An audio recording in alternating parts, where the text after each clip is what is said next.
ശരി ജിൻഡോ, പോലീസ് അന്വേഷണം എങ്ങനെ പുരോഗമിക്കുന്നു, എന്ത് കാര്യത്തിലാണ് പരിശോധന നടക്കുന്നതെന്നാണ് താങ്കളെ മനസ്സിലാക്കൽ? അല്ല ഞാൻ അതുമായി നേരത്തെ എനിക്കൊരു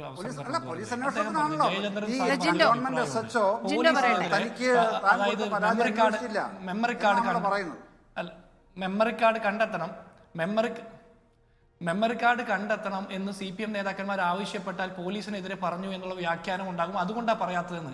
എന്തൊരു ഗതികേടാണ് സാറേ. CPM-ന്റെ ഉത്തരവാദിത്തപ്പെട്ട ഒരു MLA, CPM-ന്റെ ഒരു മേയർ, അവർ രണ്ടുപേരും പ്രതിക്കൂട്ടിൽ നിൽക്കുന്ന ഒരു സാഹചര്യം സമൂഹത്തിൽ സൃഷ്ടിക്കപ്പെടുമ്പോൾ അവർക്ക് അനുകൂലമാകാമെന്ന് നിങ്ങൾ തന്നെ പറയുന്ന ഒരു മെമ്മറി കാർഡ് നഷ്ടപ്പെട്ടിട്ട് പോലും അത് കണ്ടെത്തണമെന്ന് പറയാൻ പറ്റാത്തത് നിങ്ങൾ പോലീസിന്റെ പ്രതിച്ഛായ സംരക്ഷിക്കാൻ വേണ്ടിയാന്ന് പറഞ്ഞാൽ വല്ലാത്ത ഗതികേടാണ്. വടകരയിലെ പാനൂർ ബോംബ് സ്ഫോടനത്തിന്റെ സമയത്ത് പോലീസ് അറസ്റ്റ് ചെയ്ത പ്രതി ജീവൻ രക്ഷാ പ്രവർത്തകനായിരുന്നു എന്ന് പറഞ്ഞത് CPM-ന്റെ സംസ്ഥാന സെക്രട്ടറി ഗോവിന്ദ മാഷാണ് അല്ലേ? അപ്പൊ അന്ന് പോലീസിന്റെ ഉത്തരവാദിത്തത്തിൽ നിങ്ങൾക്ക് ഒരു സംശയം ഉണ്ടായിരുന്നല്ലോ. അപ്പോൾ എന്ത് ന്യായീകരണം ഈ പറയുന്നത്? നിങ്ങൾ ന്യായീകരിക്കാൻ വേണ്ടി പറഞ്ഞ് ഇത്തരം അഭിപ്രായങ്ങൾ പറയുമ്പോൾ ഒരു ദുരന്തമാണ് കേരളത്തിന്റെ സമൂഹത്തിന് മുമ്പിൽ നിങ്ങളുടെ അഭിപ്രായത്തിലൂടെ പറയുന്നത്. രണ്ടാമത്, നിങ്ങൾ സ്ത്രീ സുരക്ഷിത കേരളത്തെ കുറിച്ച് പിണറായി വിജയൻ പറയുന്ന കാലഘട്ടത്തിലാണ് ഈ സംഭവങ്ങളൊക്കെ നടക്കുന്നത്. KSRTC ഡ്രൈവർമാരുടെ ഭാഗത്ത് നിന്ന് ഇത്തരം നിലപാടുകൾ ആവർത്തിക്കുന്നു എന്ന് നിങ്ങൾ പറഞ്ഞാൽ അത് ഈ സർക്കാരിന്റെ കൂടി ഉത്തരവാദിത്തമാണ് എന്നാണ് നിങ്ങൾ പറഞ്ഞു വയ്ക്കുന്നത് അല്ലേ?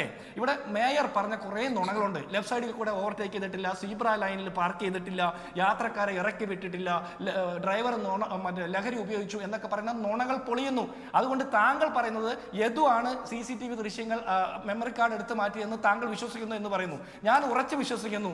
ഈ ഇത്രയധികം നുണ പറഞ്ഞ് ഇത്രയധികം പ്രാവശ്യം U-ടേൺ എടുത്ത മേയർ ആയിരിക്കാം, മേയർക്ക് വേണ്ടിയിട്ട് സംരക്ഷണം ഒരുക്കാൻ താല്പര്യപ്പെടുന്ന ആളുകളായിരിക്കാം മെമ്മറി കാർഡ് എടുത്ത് കൊണ്ടുപോയതെന്നാണ് ഞാൻ വിശ്വസിക്കുന്നത്. കാരണം നമ്മുടെ മുമ്പിൽ അവൈലബിൾ ആയിട്ടുള്ള വിവരങ്ങൾ അനുസരിച്ചിട്ട് നമുക്ക് അങ്ങനെ വിശ്വസിക്കാൻ പറ്റുള്ളൂ. ഒരു എംപാനൽ ഡ്രൈവർ ആയിട്ടുള്ള 725 രൂപയ്ക്ക് ജോലി ചെയ്യുന്ന ഒരു ഡ്രൈവർ, അദ്ദേഹത്തിന് വേണ്ടിയിട്ട് കവചം ഒരുക്കാൻ ആര് വരുമെന്നാണ് നിങ്ങൾ ഈ പറയുന്നത്? നിങ്ങൾക്കെതിരെ ഇത്രയും സന്നാഹങ്ങൾ ഒരുക്കിക്കൊണ്ട് അദ്ദേഹത്തിന്റെ മുൻകാല ചരിത്രങ്ങൾ, അദ്ദേഹം ലഹരി ഉപയോഗിച്ചു, അദ്ദേഹം ബിസ്ക്കറ്റ് എന്ന കവർ പുറത്തേക്കിട്ടു, അത് ലഹരി ഉപയോഗിച്ച കവറാണെന്നൊക്കെ പറയുന്നു. ഈ ആക്ഷേപങ്ങളൊന്നും മേയർക്ക് ആ സമയത്തുണ്ടായിരുന്നില്ല. ഈ നിങ്ങളുടെ തന്നെ പോലീസ്, നിങ്ങളുടെ തന്നെ ആശുപത്രി സംവിധാനങ്ങൾ, ആരോഗ്യവകുപ്പൊക്കെ പരിശോധിച്ചിട്ടും ലഹരി ഉപയോഗിച്ചതിന്റെ തെളിവുമില്ല. എന്നിട്ട് നിരന്തരം കള്ളം പറയുന്നവരോടൊപ്പം സാറിനെ പോലെ സീനിയർ ആയിട്ടുള്ള ആളുകളൊന്നും ഇങ്ങനെ അഭിപ്രായം പറയല്ലേ. പറഞ്ഞ് തേഞ്ഞ് മോശക്കാരാകല്ലേ നിങ്ങളാരും.